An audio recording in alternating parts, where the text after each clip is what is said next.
So I told people a while ago that I do not accept the idea of motivation. And well, I was met with some resistance because, well, people are met everywhere with advertisements, meditations, and all sorts of things on motivation, as if motivation is the new religion or something. And as I can see around, people easily get attached to kind of almost any sort of concept that is there and can, well, the purpose of any concept that they attach to is that it distracts them.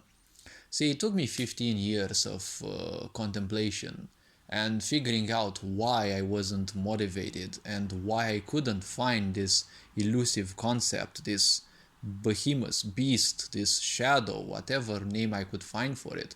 Because I could always see people around me doing things, but at the same time I was also doing things, but they felt as if they were lively doing those, and they would talk about this elusive manner, right? This elusive concept named motivation. I couldn't find anything within me. It was blank, nothing. Irrespective of how many layers I sought through the psyche, mind, whatever, I simply couldn't find anything. See, motivation is basically a concept that you create. In life, there are basically two types of actions that one can take: unconscious action and obviously conscious action. Unconscious action is taken as an impulse. It is taken more or less on a karmic base. You do it because more or less it kind of prevents you from suffering, or better said, it keeps you away from daily pains, psychological, emotional pains, things that you're still investing into, although they are no longer happening. They are part of the past, but some karmic bonds can be, well, too much to simply easily handle. So people need distractions. I've seen in time that a lot of people were doing things, but those things were nothing else but simply repetitions. They were doing the same things again and again, even if they felt livelier than me. But, well, in order to survive, I needed to become a machine. I needed to become fully specific and, well, make use of this capacity of mine to simply focus on several things, even at once, but always focus on those things. And apparently, it was taking so much energy that I literally didn't have any more to invest towards emotions. So basically, that part of mine became more and more shut down, let's say. It wasn't fully inhibited. I would do so mentally, but it wasn't fully inhibited. I was still capable of emotions, but the point was I was doing things highly mechanically. When I was looking at other people, they were doing things mechanically as well, but it wasn't just like in my case a psychological survival. It was again more like a societal survival, but at the same time they were doing those repetitively. The things that I would do again were repetitive, but they were things of my own. Other people wouldn't write books like I would, they wouldn't write poems and the such. They would just do the same thing and again. They would just talk nonsense with other people, share their own misaccomplishments or accomplishments. Things like, pupils usually do at that age, right? Elementary school, pupils would do. And well, while that was a period of acute, let's say, barricading for me and becoming more and more mechanized, the point was I became better and better at using certain aspects of mine, like for example my introspective nature. I realized that I could read people not quickly, but I could understand certain things about them without even relating much to those. Like, I didn't even need to talk much, they just needed to be around because people by design, especially if they're doing unconscious actions, they are highly noisy. They will always talk too much, they will always think too much. Everything is also loud because ultimately they feel alone and they want attention. This was something that I found as highly important because it can be used both to manipulate them and well as a tool to, well, study them. Obviously, if you don't study them, you can't manipulate them. But the first one was always much more important, because through other people's distinctiveness, I could also find out things about myself. And by finding things out about me and exploring more of me, I could also pinpoint other people's distinctiveness. So it was always, this cycle. Find out more about me so that I could find out more about the others. See, when it came back to that motivation, I had more or less an epiphany one day when I realized basically that there is no such thing as motivation. However, it felt as if it were a kind of a test, because the moment I found that out, well, see, when I discover things, I don't discover those mentally. It is something of a bit of a higher nature, because when I find those things, they feel like a more or less universal truth. It doesn't have any foundation, it doesn't have any proof, let's say. But proof and foundation are structures, and they are only needed for, physicality, or basically the mind. If you are introspective, you will understand certain things beyond the physicality and beyond the mind. So therefore, it's impossible to present them to people, because a lot of people will usually not believe you if you don't have proof, right? But think about universal truths. You kind of can't present them so, but see, to someone who doesn't love, or who's emotionally shut down, you can't talk to them much about love, because they know about love, although it's a superficial level. But you still don't need to prove to them something about love, right, or any other emotion. So the point is, this aspect, well, there is unconscious action and there is conscious action. When you take unconscious action, that is kind of almost always karmic based, right?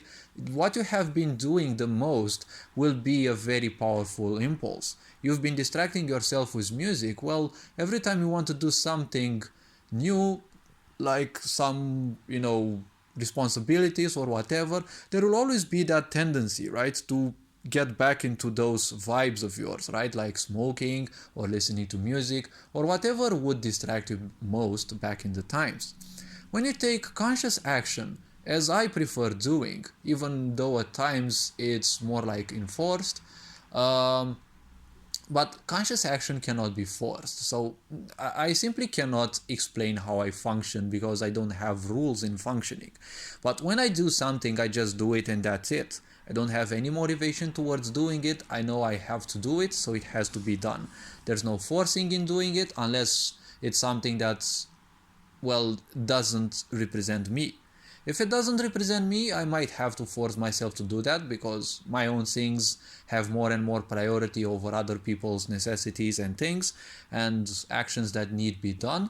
But the point is, well, I've been my whole life the one who has to remind people how to breathe. Well, not specifically, but I felt like I was the one who knew most of the things about others and had to remind them what life is and had to remind them to do this, to do that, and it feels a bit bothersome after a while, and it feels like you need necessarily to spend time with just you around, so that the others simply won't be dragging you down.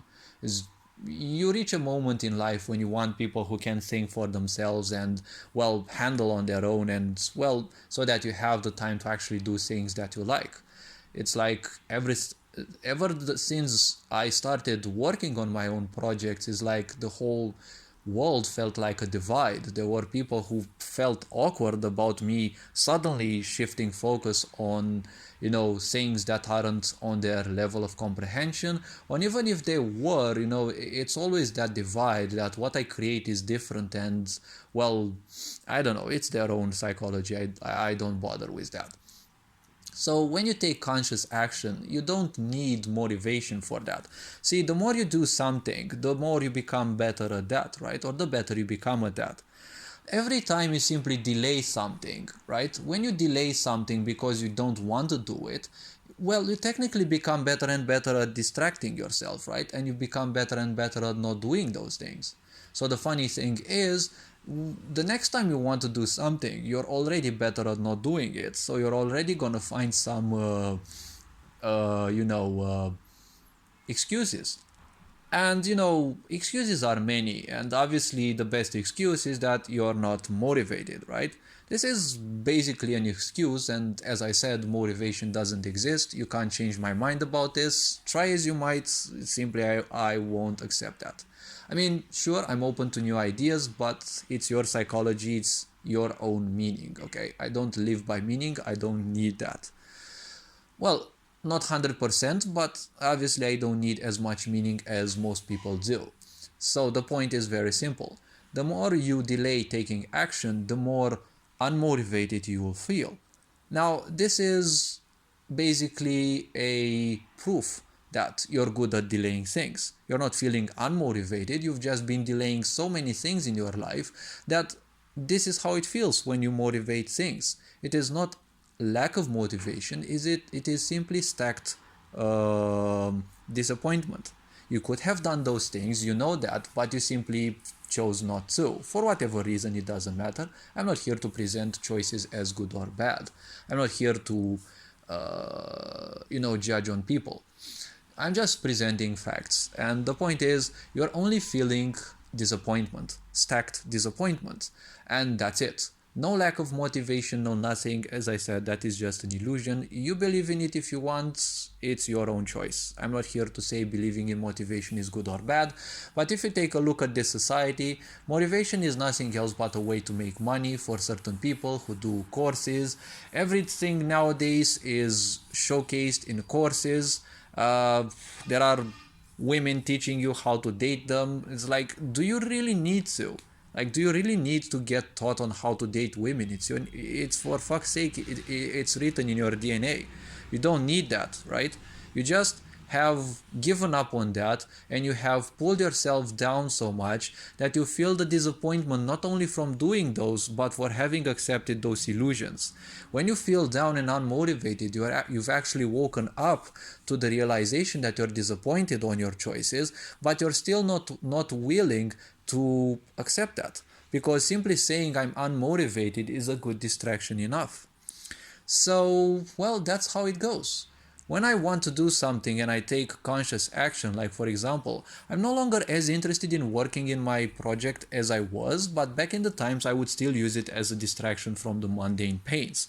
Now I'm just taking action when I can, and well, more or less it's conscious action. I don't need motivation for that. I may distract myself in the meantime because I need some extra time to think over the decisions and the such, but the point is I take action and I just do it. I don't need to feel motivated. I don't need to listen to music to motivate me, because when you're listening to music to motivate you, you're just distracting yourself. You're feeling good because that music is distracting you. It's numbing you down from your pains. That's why you're feeling good. You're not feeling good because you're feeling motivated. It's a very easy deception. Most people won't accept it because, as I said, motivation is a very good excuse from responsibilities, but ultimately it is their pain, it is their choice. If they wish to live in their pains and embrace them, it is their choice in life. Everyone has to understand certain things, but the ultimate truth of life is that whatever you choose, your misery level will always go down and down until you break hard enough that you will simply try and struggle to actually venture out of those levels of misery back into calmness and, well, balance. Well, whoever wishes not to understand this, it's their own choice. All this being said, take care. Ferenc on board, signing out.